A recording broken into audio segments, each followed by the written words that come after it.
নমস্কার বন্ধুরা, ঝুনু কিচেনে সবাইকে স্বাগত জানিয়ে আজকে আমি আমার রান্নার রেসিপি করছি। আজকে দেখুন, সবার আগে এটা আমার ভোলু। ভোলু হাই বলো। ঠিক আছে বন্ধুরা, এটা আমার ভোলু। এদিকে আমি চলে আসছি। আমি আজকে ইলিশ মাছের পাতুরি রান্না করব। এর জন্য দেখুন, ইলিশ মাছ নিয়েছি 6 পিস, আর একটা অর্ধেক নারকেল, এই কালো সর্ষে বড় 2 চামচ, আর সাদা সর্ষে 2 চামচ। এইটা সবার প্রথমে আমি নারকেলটাকে কুড়িয়ে নেব।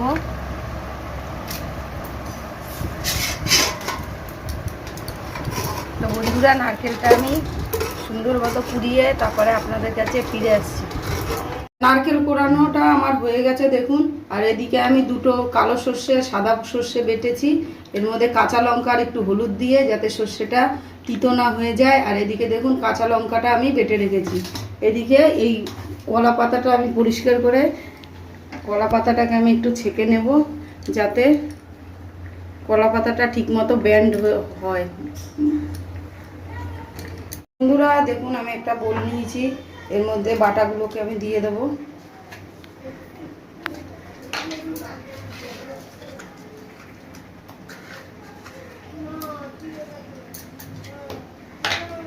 কাঁচা লঙ্কা বাটাটাও দিয়ে দিলাম।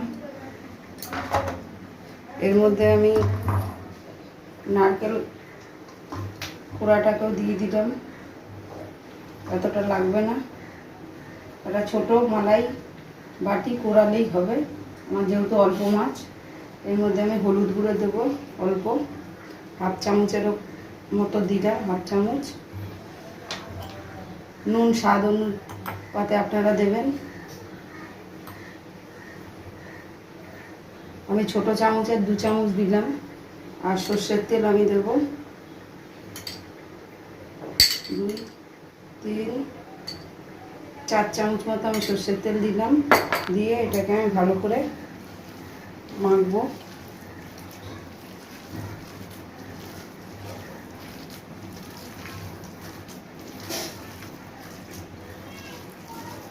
দেখুন, আর একটু তেল লাগবে, 4 চামচে হবে না। আমি আরও 2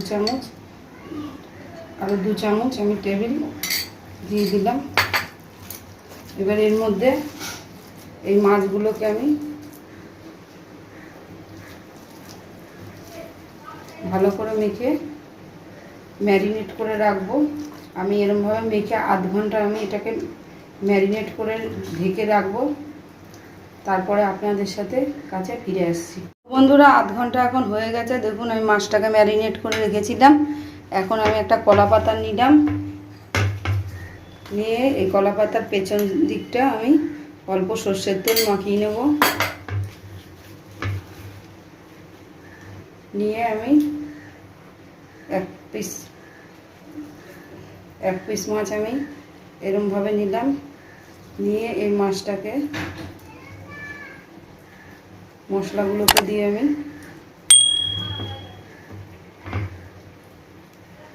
করে দেব। এবারে দেখুন, এর মধ্যে আমি একটা কাঁচা লঙ্কা দেব, দিয়ে এটাকে আমি ভালো করে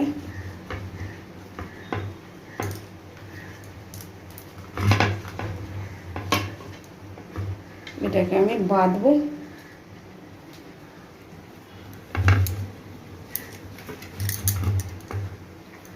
দেখুন, এটাকে আমি বেঁধেছি।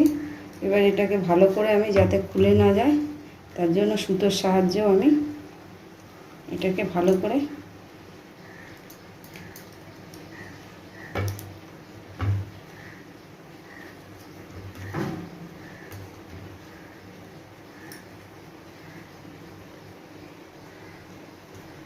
তো দেখুন, এরমভাবে আমি প্রত্যেকটা মাছ বেঁধে নিয়ে তারপরে আপনাদের সামনে আসছি। তো আমার দেখুন, এই কলা পাতার এগুলো বাঁধা হয়ে গেছে।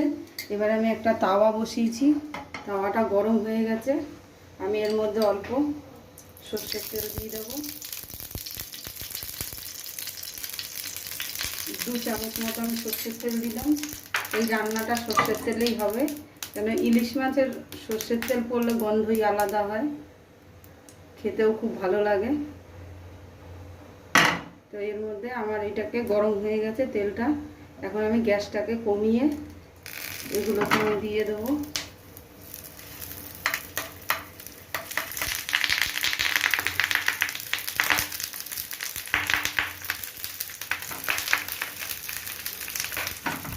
দিয়ে আমি এটাকে ঢাকা দিয়ে রাখবো, গ্যাসটা অন করে। আমি মিনিট 10 বাদে একদম সিম করে আমি দিয়ে রাখলাম। 10 মিনিট বাদে আমি ফিরে আসছি। তো 10 মিনিট হয়ে গেছে, আমরা এখন তুলে দেখি। এক সাইড দেখুন, এক সাইড ভাজা হয়ে গেছে। এবার আমি উল্টিয়ে দেবো। এবার ওই সাইডটাও ভাজা হবে।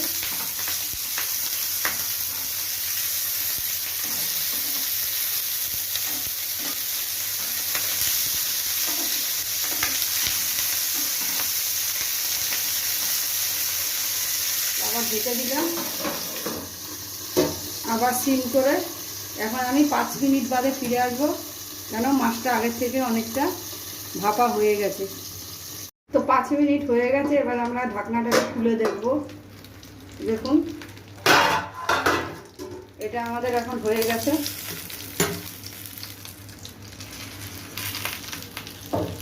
তারপরে আপনাদের প্লেটিং করে দেখাচ্ছি। বন্ধুরা, শ্যুটের প্রথমে আমার প্রিয় ভলুর সাথে আপনাকে আলাপ করিয়েছি সবাইকে, আর এখন আমি কালু ওদের সাথে আমার মাছের প্রিয় আপনাদের সাথে শেয়ার করছি। বন্ধুরা, আমি প্লেটিং করার আগে দেখুন, এটা আমার এই একটা অ্যাকোরিয়াম, এটা আমার একটা মাছ। এই মাছগুলো দেখুন খেলা করছে। আর এদিকে আমার এই আরেকটা অ্যাকোরিয়াম, এরাও আমার বন্ধু। এই মাছ আর আমার ভলু, এই দুটো আমার বন্ধু। ঠিক আছে বন্ধুরা, তা দেখুন এবার আমি এই ইলিশ পাতুরিটা আমি আপনাদের কাছে প্লেটিং করে দেখাচ্ছি। দেখুন কিরম লাগছে। মাছটাকে আমি সরিয়ে আপনাদের দেখাচ্ছি। খুব সুন্দর স্বাদ হয়। আপনারা অবশ্যই এই পাতুরিটা করে খাওয়াবেন। দেখুন গরম ভাতে ইলিশ মাছটা পুরো সুন্দরভাবে দেখুন সিদ্ধ হয়ে গেছে এবং খেতে খুব স্বাদ হবে। আপনারা দেখুন এই মশলাটা দিয়ে আপনারা গরম ভাত মেখে খাবেন, প্রচণ্ড প্রচণ্ড ভালো লাগবে আপনাদের। তো বন্ধুরা, আমার চ্যানেলটা আপনাদের যদি ভালো লেগে থাকে আপনারা অবশ্যই সাবস্ক্রাইব করবেন, লাইক দেবেন, কমেন্টে জানাবেন আমার চ্যানেলে আপনারা কি কি দেখতে চান। তাহলে বন্ধুরা, আপনাদের দেখার জন্য সবাইকে আমি অশেষ ধন্যবাদ জানাচ্ছি। তো আজকের মতো এতটাই, বাই বাই।